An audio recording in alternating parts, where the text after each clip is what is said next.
Hello students, welcome.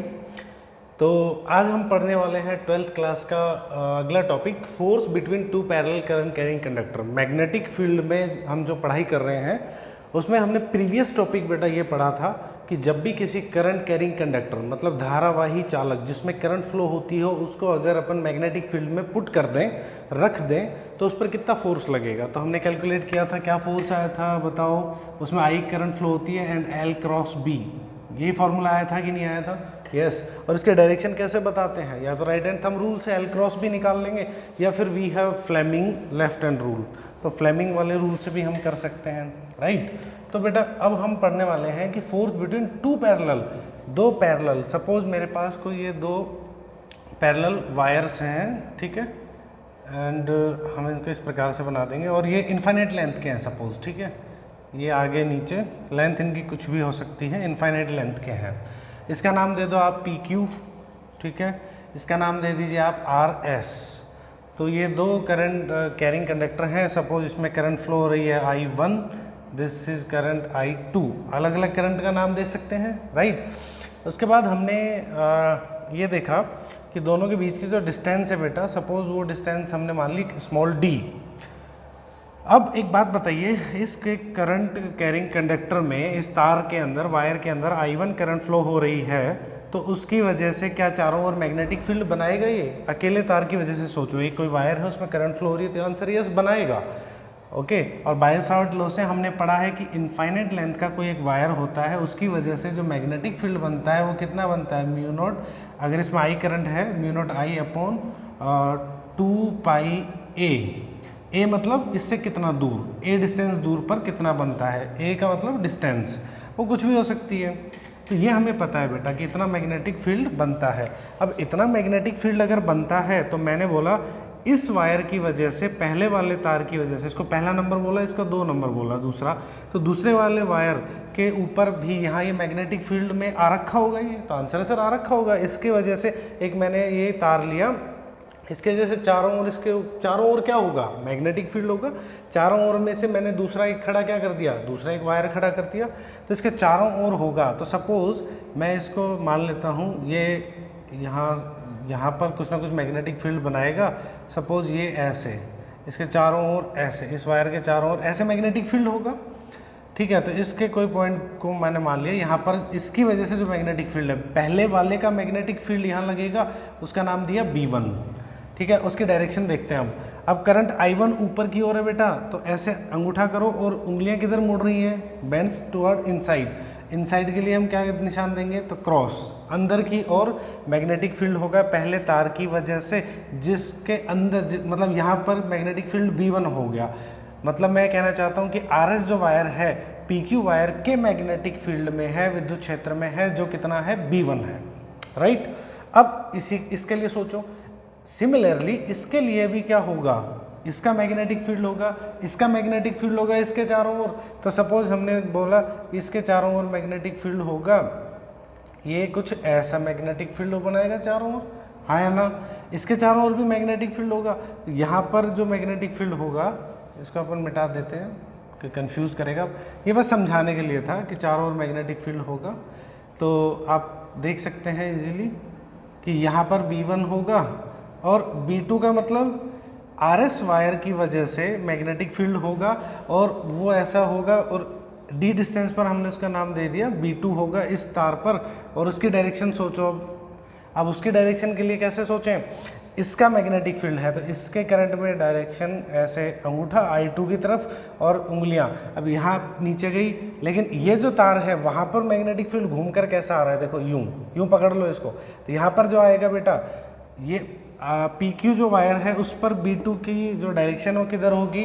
तो answer है sir perpendicularly outside, इस बोर्ड से बाहर निकलते हुए। फिर से I2 वायर जो है इसकी वजह से चारों ओर मैग्नेटिक फील्ड होता है, तो इसके चारों ओर मैग्नेटिक फील्ड को मैंने देखा, यहाँ आया, जैसे यहाँ आया तो PQ कैसा मैग्नेटिक फील्ड फील करेगा? तो आंसर है सर आउटसाइड, ऐसे, मेरी उंगलियाँ बाहर आ रही हैं, ये देखो ऐसे, तो ऐसे चारों ओर घूमते हुए ऐसे मैग्नेटिक फील्ड आएगा। तो डायरेक्शन कैलकुलेट हो गई, क्लियर है? ओके। तो अब हम देखना चाहते हैं कि वैल्यू ऑफ B। तो वैल्यू ऑफ B1। तो B1 की वैल्यू कितनी होगी, पहले की वजह से यहाँ मैग्नेटिक फील्ड, तो पहले की वजह से मतलब करंट म्यू नॉट, पहले में करंट I1 अपॉन 2 पाई, डिस्टेंस कितनी दूर निकालना चाहते हैं, आंसर है सर D डिस्टेंस दूर निकालना चाहते हैं। क्लियर है कि नहीं है। और B2 की वैल्यू क्या आएगी बेटा बताओ, B2 की वैल्यू मतलब इसकी यहाँ RS वायर की वजह से यहाँ मैग्नेटिक फील्ड, तो ये आएगा म्यू नॉट और RS वायर में I2 करंट है, म्यू नॉट I2 2 पाई, डिस्टेंस कितनी है अभी भी D है। तो ये दोनों B1 और B2 की वैल्यू हमने निकाल ली। अब निकालना चाहते हैं फोर्स। ठीक है, कौन सा फोर्स भाई, हमने एक चीज़ पढ़ी है अभी जस्ट प्रीवियस टॉपिक में, यही पढ़ा था कि किसी मैग्नेटिक फील्ड में अगर आप किसी करंट कैरिंग कंडक्टर को रखते हो, किसी विद्युत चालक को, धारावाही चालक को रखते हो, तो उस पर एक बल लगता है कि नहीं लगता। तो देखो PQ के विद्युत क्षेत्र में ना, सॉरी चुंबकीय क्षेत्र में मैग्नेटिक फील्ड में हमने किसको रख दिया, RS को रख दिया। तो RS पर फोर्स ऑन RS, ये 2 नंबर वायर है तो इसको अपन बोल देंगे 2-1, मतलब F21 का मतलब क्या हुआ बेटा, नंबर 2 पर फोर्स किसी वजह से, पहले की वजह से कितना फोर्स लगना चाहिए। तो हमें पता है कि जब भी किसी current carrying conductor magnetic field में रखते हैं तो फोर्स क्या लगता है, ILB साइन थीटा, ये तो जनरल फॉर्मूला। अब ILB इनके सब का वैल्यू देखो, किस पर फोर्स निकालना चाहते हैं, तो सर इस पर फोर्स निकालना चाहते हैं। कितनी करंट फ्लो हो रही है इसमें भाई, जिसमें फोर्स निकालना उसी करंट को लेते, तो उसी करंट कैरिंग कंडक्टर को, तो I2L। अब लेंथ हमें नहीं पता तो सपोज इसको L ही रख लेते हैं क्योंकि इनफाइनाइट लेंथ है, L कुछ भी हो सकता है। B किस मैग्नेटिक फील्ड में ये रखा है, तो यहाँ मैग्नेटिक फील्ड क्या है बेटा, B1, दिस इज B1 और साइन थीटा। अब थीटा भी हम निकाल लेंगे, अभी देखते हैं। देखो थीटा कैसे निकलेगा, थीटा किस किस के बीच का एंगल है, तो आंसर है सर L और B के बीच का एंगल। L किधर मानते थे, याद करो, जिधर करंट फ्लो होती है, तो L ये रहा ऊपर की तरफ और B किधर है, अंदर की तरफ, तो ये ऊपर रहा ये अंदर रहा, कितना एंगल बना देखो 90 डिग्री का। तो थीटा यहाँ पे क्या हो जाएगा, आप बोलेंगे सर 90 डिग्री हो जाएगा। तो F21 की वैल्यू क्या आ गई, I2L, B1 की वैल्यू पुट कर दो, म्यू नॉट, ये रहा B1 mu naught I1 upon 2 पाई D इंटू साइन थीटा की वैल्यू 1। तो अल्टीमेटली मेरे पास F21 की वैल्यू क्या आ गई, म्यू नॉट को आप आगे ले आओ और L का डिवाइड इधर कर दो, F21 डिवाइड बाई L। वो क्यों कर रहा हूँ अभी बताऊँगा आपको। यह आ जाएगा mu naught I1 I2 upon 2 pi D, this is equation first. ठीक है, आप देख सकते हैं यहाँ से मैंने L का डिवाइड इसलिए किया, आप अभी नहीं भी करेंगे तो अल्टीमेटली हमें लेंथ नहीं दे रखी, हमें सिर्फ ये बोला है कि 2 पैरेलल करंट कैरिंग कंडक्टर हैं। तो फोर्स अपॉन लेंथ, मतलब बल में लंबाई का भाग दूंगा तो क्या आ जाएगा, फोर्स पर यूनिट लेंथ। क्या आ जाएगा बेटा, force per unit length. Simple F क्या होता है, फोर्स होता है, L लेंथ पर फोर्स F, तो यूनिट लेंथ पर F अपॉन L। तो यूनिट लेंथ पर जो फोर्स होता है उसको क्या बोलेंगे, F up divided by length. तो मैंने क्या निकाल लिया, यूनिट लेंथ पर फोर्स निकाल लिया। आप नहीं भी निकालना चाहते हैं तो आप इसको यहाँ पर भी L लिखकर छोड़ सकते हैं, बट आगे हम लोग फिर डिवाइड कर देंगे, आगे कर देंगे। तो ये F21 की वैल्यू आ गई। सिमिलरली आप देखेंगे, ओके दिस इज इक्वेशन 1। अब F12 निकालना है मुझे। F12 कैसे निकलेगा बेटा, पहले पर फोर्स, पहले वायर पर फोर्स दूसरे की वजह से, पहले पर दूसरे की वजह से फोर्स कितना आएगा, तो आंसर है सर देखो ILB साइन थीटा आएगा। अब करंट कितनी फ्लो हो रही है, पहले में I1, L लंबाई L ही मान लेंगे उसकी क्योंकि दोनों एक जैसे तार लिए हमने L लेंथ का। B कौन सा लूँ, यहाँ मैग्नेटिक फील्ड पहला किस मैग्नेटिक फील्ड में है, तो आंसर है B2 में साइन थीटा। यहाँ पर भी थीटा कितनी वैल्यू आएगी बेटा, तो आंसर है सर 90 डिग्री आएगी। क्यों, फिर से देखो लेंथ ऊपर की तरफ है, मैग्नेटिक फील्ड बाहर की तरफ, ऊपर बाहर कितना डिग्री एंगल, 90 डिग्री एंगल। तो B2 की वैल्यू पुट कर दो, F12 equals to I1L, B2 की value mu not I2 upon 2 pi D। तो F12 जो आया बेटा ये आ गया mu naught I1 I2L upon 2 pi D, this is equation second. समझ में आई कि नहीं आई बात आपको। अब यहाँ देखो एक बड़ी इंपॉर्टेंट आश्चर्यजनक चीज़, F21 और F12 की वैल्यू देखो ध्यान से, अरे ये तो सेम है, यस दिस इज सेम, दोनों सेम आ रही हैं। आ रही है बात समझ में नहीं आ रही, तो हमने यहाँ से एक बड़ी इंपॉर्टेंट चीज़ लिखी, और ये लिख दी कि, अब मैं सारी चीज़ें मिटा रहा हूँ। यहाँ से हम देख पा रहे हैं इक्वेशन 1 और 2 से F12 इक्वल्स टू क्या है, F21। अभी हम सिर्फ मैग्नीट्यूड परिमाण की बात कर रहे हैं, ना कि हम डायरेक्शन की बात कर रहे हैं। डायरेक्शन पे भी आएंगे, लेकिन हमने ये देखा कि पहला वाला वायर दूसरे पर जितना फोर्स लगाता है, दूसरा वाला वायर पहले पर भी उतना ही फोर्स लगाता है। क्लियर है ये बात? तो यहाँ तक का हमने स्टडी कर लिया कि ये दोनों चीज़ सेम आती है। ये वैल्यू याद रखेंगे, अभी आगे लिख लेंगे फिर से। अब डायरेक्शन की बात आती है। जो फोर्स लगता है मैग्नेटिक फोर्स, हमने पढ़ा है कि उसका फॉर्मूला क्या भी निकाला था, ILB sin थीटा, मतलब L cross B. Left hand Fleming rule से निकाल लो, चाहे राइट हैंड से निकाल लो, सारे प्रोसेस हैं जो आपको इजी लगता है। L क्रॉस बी निकालना है तो डायरेक्शन पता लग जाएगी। अब देखो, सपोज मुझे F12 की वैल्यू निकालनी है, पहले पर फोर्स दूसरे की वजह से। L किधर है, तो बेटा करंट की डायरेक्शन में L होता है, L की तरफ उंगलियाँ, B की तरफ उंगलियां मोड़ो, L क्रॉस B करना है, तो B अंदर नहीं है, B यहाँ तो बाहर है B, तो ऐसे किया मैंने, उंगलियां बाहर मोड़ दी। अंगूठा क्या बता रहा है मेरा, डायरेक्शन। यस, ये डायरेक्शन किसकी बनी, तो आंसर F12 की डायरेक्शन बन गई। F12 की डायरेक्शन इस डायरेक्शन में। ओके, F21 को निकालते हैं, दूसरे पर पहले की वजह से फोर्स। चलो निकालते हैं दूसरे पर पहले की वजह से फोर्स, तो यहाँ L क्रॉस B कर लो। L की डायरेक्शन ऊपर की तरफ और B की डायरेक्शन यहाँ अंदर की तरफ है, तो ऊपर किया अंदर, L क्रॉस B। अंगूठा किधर है बेटा, इस साइड में। ये किसको बता रहा है, F21 को। ओके, तो ये चीज़ निकल कर आई। अब आपको समझ में आया कुछ, वैल्यू दोनों की इक्वल है, परिमाण दोनों का इक्वल है, बट डायरेक्शन क्या है, अट्रैक्टिव, अपोजिट। तो हम क्या लिख सकते हैं, इसको इस तरह से इक्वेशन को लिख सकते हैं, दोनों forces equal but plus minus क्या बताता है, opposite direction. Magnitude equal but opposite direction. Vector में पढ़ा है ना अपन ने, ये वेक्टर फॉर्मेट हो गया इन दोनों का।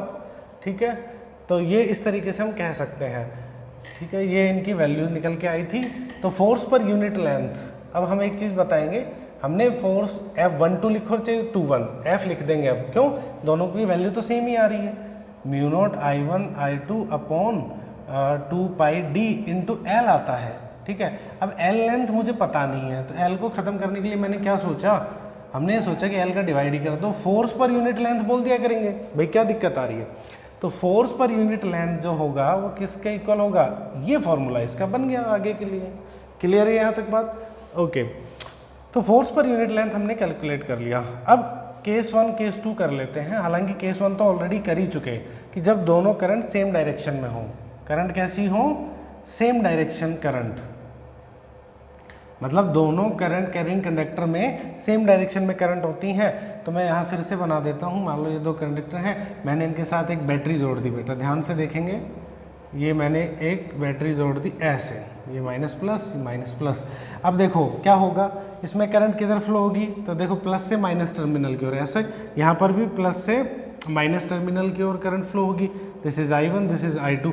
क्या होगा इन दोनों वायर्स का, तो हमें पता है कि दोनों कंडक्टर्स में, अभी आपको मान लो एग्जाम में दे देता है, बताइए दोनों तार आपस में आकर्षित करेंगे, अट्रैक्शन करेंगे, रिपल्शन करेंगे। अब आप सोचेंगे कि कैसे पता लगाएं, तो वी नो दैट कि जब भी करंट एक डायरेक्शन में जाती है तो दोनों वायर्स पर जो फोर्स लगता है मैग्नेटिक फील्ड की वजह से, दोनों ऐसा लगता है दोनों अट्रैक्ट कर रहे हैं। देखो ये इसको खींचता है, ये इसको खींचता है।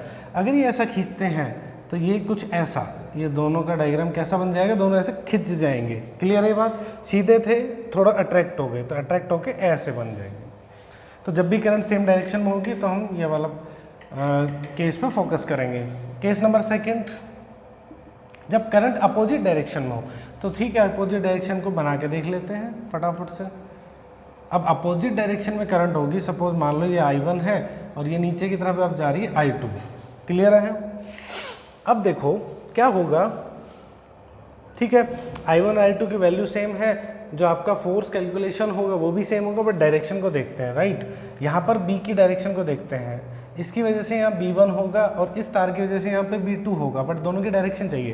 देखो I1 अंगूठा किया B1, मतलब B1 के अंडर, मतलब ये जो RS वायर है वहाँ पर मैग्नेटिक फील्ड किधर है, तो आंसर बोलोगे आप इनसाइड, है कि नहीं है। अब B2 की बात करते हैं। B2 किसकी वजह से मैग्नेटिक फील्ड, इस करंट की वजह से। अब इस करंट पे अंगूठा किया, इसको पकड़ा ऐसा, तो देखो अब आप ध्यान से देखेंगे, जैसे ही मैंने ऐसा नीचे की तरफ पकड़ा, ये किया ये किधर मुड़ रही हैं उंगलियां, ध्यान दीजिए अंदर की तरफ, तो ये अंदर और यूं घूमते हुए बाहर आएंगी ऐसे। अब है कि यार ऐसा पकड़, तो यहाँ पर अब B2 भी किस डायरेक्शन में है, तो आप बोलेंगे इनसाइड, राइट, क्लियर हुआ। अब आती है फोर्स की बात। इस पर फोर्स लगेगा उसका नाम है F12 और इस पर जो फोर्स लगेगा उसका नाम है 2 पर 1 की वजह से, 1 पर 2 की वजह से। F12 निकालते हैं, L क्रॉस B कर लो, ठीक है। लेंथ किधर मानते हैं, जिधर करंट जाती है, तो ये L हुई, B की डायरेक्शन अंदर है, यस बेटा अंदर है, तो अंदर वो अंगूठा किधर बता रहा है मेरा, इधर, तो F12 की डायरेक्शन किधर आई, इस तरफ बाहर की ओर, ठीक है। वहाँ पर बात करते हैं। L की डायरेक्शन किधर मानते हैं बेटा, तो आंसर है सर I की डायरेक्शन, तो I की डायरेक्शन इधर, इधर I2 नीचे है, B मतलब L क्रॉस B, B अंदर की तरफ है, फिर से अंगूठा किधर मेरा, तो आप बोलेंगे सर बाहर की ओर है, तो दैट विल बी F21। ये हो गया F12। क्या देख पा रहे हैं आप, दोनों में कैसा फोर्स है, रिपल्शन फोर्स है। वैल्यूज वगैरह सब सेम आएंगी, परिमाण मैग्नीट्यूड सेम रहेगा, बट डायरेक्शन चेंज होगी, राइट, हुई ना चेंज। यहाँ पर ये इधर आ रहा है, यहाँ दोनों रिपेल कर रहे हैं, जब सेम डायरेक्शन थी तो अट्रैक्ट करते थे, तो बन गया हमारे एक थंब रूल बन गया, याद रख सकते हैं। अरे डायरेक्शन निकालना तो आता है कि नहीं आता है, ये 11th क्लास वाला यूज़ कर रहा हूँ मैं। फोर्स क्या था भाई, आई तो वेक्टर क्वांटिटी नहीं है, बट ये क्या था, L क्रॉस B, तो L क्रॉस B की जो डायरेक्शन होगी वही क्या होगी, F की डायरेक्शन। A क्रॉस B की डायरेक्शन कैसे निकालते थे, A की तरफ उंगलियां क्रॉस B की तरफ मोड़ दो, अंगूठा जिधर जाएगा वो A क्रॉस B की डायरेक्शन, तो वही तरीका यूज़ कर रहा हूँ मैं बार बार यहाँ पे, ठीक है। L की तरफ उंगलियां कर दो, फिर B की तरफ मोड़ दो, अंगूठा फोर्स बताएगा, तो रिपल्शन। तो हमें एक चीज़ अब क्लियर हो गई कि जब भी दो पैरेलल जो स्ट्रेट वायर्स हैं, कंडक्टर्स हैं, उनमें सेम डायरेक्शन में करंट फ्लो होगी तो अट्रैक्ट करेंगे, और अगर अपोजिट डायरेक्शन में होगी, मान लो अपोजिट डायरेक्शन में करंट हुई, मैं आपकी यार बैटरी को ऐसे जोड़ देता हूँ सपोज, और यहाँ ऐसे कनेक्टर, अब इसमें करंट ऐसी फ्लो हो रही है, यहाँ पर करंट ऐसी फ्लो हो रही है, आप देख पा रहे हैं इसमें ऊपर जा रही है, इसमें नीचे जा रही है, तो क्या होगा, ये रिपेल करेंगे तो ये कुछ ऐसा मुड़ जाएंगे दोनों। समझ में आ रहा है कि नहीं आ रहा, तो ये होगा ऐसे। तो फाइनली हम क्या देख रहे हैं, ये हमारा फोर्स होता है, force per unit length. Ultimately यही कैलकुलेट करना है, I1 I2 upon 2πd, yes, force per unit length. किसी भी, देखो इस पर भी इतना ही फोर्स लगता है, इस पर भी इतना, तो हम बोलेंगे कि जब भी कोई दो करंट कैरिंग कंडक्टर आपस में पैरेलली रखे हैं, तो उनके उस पर यूनिट लेंथ पर कितना फोर्स लगेगा, एकांक लंबाई पर कितना बल लगेगा, इतना बल लगेगा। समझ में आ रहा है। अब यहाँ से अब आप देखेंगे तो फिजिक्स में चीज़ें कहाँ से आती हैं, कहाँ से उठाई जाती हैं, यहाँ से आपकी 1 एम्पियर करंट की डेफिनेशन बनाई गई है। यस, आपको विश्वास नहीं होगा, आपने 11th क्लास में फर्स्ट चैप्टर में फर्स्ट यूनिट में पढ़ा था SI सिस्टम। SI सिस्टम में जो हमारी फंडामेंटल क्वांटिटी थी, मूल राशियाँ थी, उनकी हमने परिभाषाएं लिखी थी बुक में से। उन परिभाषाओं में 1 एम्पियर करंट कितना होता है, विद्युत धारा 1 एम्पियर कितनी होती है, उसकी परिभाषा लिखी थी, जो यहाँ से बनाई गई है। कैसे, अभी देखते हैं। देखिए, इफ़ आई से I1 और I2 जो करंट है दोनों 1 एम्पियर ले लूँ मैं, सपोज 1 ले लूँ, एम्पियर तो इसका यूनिट है, ठीक है, 1 एम्पियर करंट ली और मैंने मान ली, ठीक है, आपको फिर उल्टा डिफाइन करना है, और बीच में जो डिस्टेंस है दोनों के बीच में D है वो 1 मीटर ले लिया, तो फोर्स पर यूनिट लेंथ कितना आ गया बेटा, देखो म्यू नॉट I1 I2 1 हो गया अपॉन 2π, इतना ही आया कि नहीं आया। इसको मैं थोड़ा सा डिफाइन करेक्शन करके और लिख देता हूँ, ऐसे लिख सकता हूँ म्यू नॉट अपॉन 4π, अरे लिख सकते हैं ना, इसको ऊपर नीचे 2 से मल्टीप्लाई कर दिया, ऐसा लिख सकते हैं। और ये क्या होता है, म्यू नॉट अपॉन 4π, ये हमने पढ़ा था परमेबिलिटी में, इसकी वैल्यू क्या आती है, इसकी वैल्यू आती है 10⁻⁻7 टेस्ला एम्पियर पर मीटर, ऐसा कुछ आता है, 10⁻⁻7 वैल्यू आती है कि नहीं आती।